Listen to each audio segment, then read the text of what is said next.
శ్రీమాత్రే నమః. పూజ చేసుకుంటున్నటువంటి సమయంలో మరి ఒకవేళ ఆలస్యం అవుతుంది అని చెప్పేసి అనుకుంటే టిఫిన్ తినవచ్చా అని చెప్పేసి కొంతమంది అడుగుతూ ఉన్నారు ప్రశ్నలు. అయితే సత్యనారాయణ వ్రతం లాంటిది లేకుంటే గృహప్రవేశం లాంటివి అలాంటివి చేస్తున్నప్పుడు కంకణం కట్టుకొని ఏ పూజ అయితే చేస్తారో ఆచార్యుడి ద్వారా అలాంటి పూజలు చేసుకునేటువంటి సమయంలో కొంచెం వాళ్ళు పాలు తాగడమో టీ కాఫీలు తాగడం అనేటువంటి చేస్తున్నారు. కానీ టిఫిన్ తినడం అనేటువంటిది మనకు మామూలు పూజలు చేసుకునేటువంటి వాళ్ళు ఏదో కుంకుమార్చన తీర్థయాత్రలకు వెళుతున్నారు, కుంకుమార్చన శ్రీ సూక్త యుక్తంగా పూజ చేసుకోవడం అనేటువంటి చేస్తున్నటువంటి సమయంలో కొంతమంది ఆచార్యులు చెప్తున్నారు. ఎందుకంటే కలియుగంలో మనకు భాగవతం మొదట్లోనే చెప్తారు, వీళ్ళు ఇక్కడ ఈ కలియుగంలో పుట్టినటువంటి మానవులు అజ్ఞానులు, అల్ప సంతోషులు, తర్వాత ఎక్కువ బలహీనులైనటువంటి వాళ్ళు, వీళ్ళకి ఎక్కువ శక్తి ఉండదు. అందుకని చెప్పేసి వీళ్ళు పూర్వకాలం వాళ్ళు ఉన్నటువంటి విధంగా ఏకాదశి తెల్లవారే సోమవారం వచ్చిందనుకోండి 2 రోజులు 3 రోజులు పూర్వకాలం ఉపవాసం చేసేవాళ్ళు. కానీ ఈ రోజులలో షుగర్లు, బీపీలు, రకరకాలైనటువంటి వ్యాధులతో బాధపడుతున్నటువంటి వాళ్ళు ఉగ్రరోగ సంతక్తులు అని చెప్పేసి అంటాడు. అంటే అనేక దీర్ఘకాలమైనటువంటి ఇవాళ వచ్చి వెళ్ళిపోయే జ్వరం కాదు, దీర్ఘకాలంగా ఉండేటువంటి రోగాలు ఉండేటువంటి వాళ్ళు ఈ కలియుగంలో మానవులు. అందుకని వీళ్ళు మేము టిఫిన్ చేయకుండా మరి పూజ చేస్తామంటే కుదరదన్నమాట. పడిపోయే ప్రమాదం ఉన్న షుగర్ డౌన్ అవ్వడము, బీపీ ఎక్కువ అయిపోవడం అనేటువంటిది. అందుకని చెప్పేసి వాళ్ళు ఉపహారం తిని, అంటే నిన్న తిన్న ఆహారం కొంచెం జీర్ణమైనటువంటిది మన కడుపులో ఎలాగూ ఉంటుంది, మొత్తం కడుపు ఖాళీ కాదు.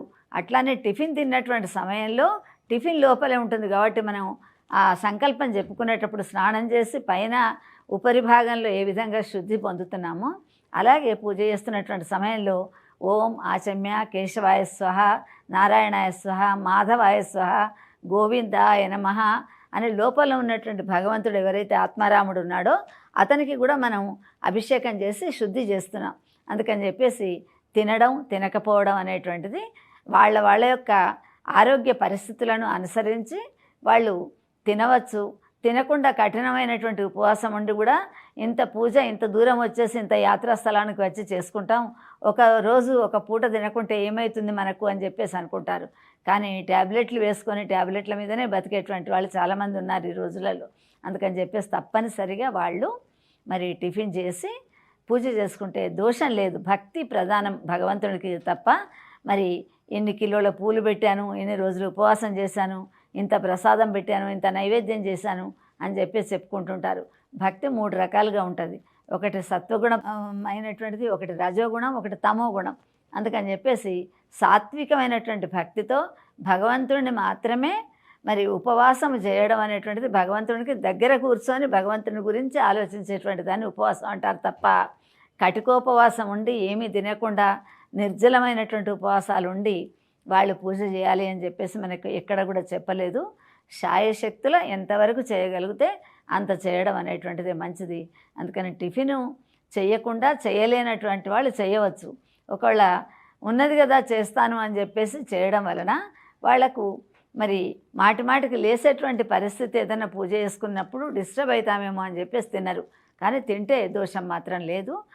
రోగగ్రస్తులైనటువంటి వాళ్ళు, వృద్ధులైనటువంటి వాళ్ళు, కొంతమంది స్త్రీలు, వాళ్ళు ఆగలేనటువంటి వాళ్ళు, పిల్లలు టిఫిన్ చేసి కూడా వాళ్ళు పూజ చేసుకోవచ్చు, దోషమేం లేదు. ఇది టిఫిన్ చేసి చేసుకోవచ్చా చేయకూడదా అన్నదానికి సమాధానంగా చెప్పవచ్చు. నమస్కారం.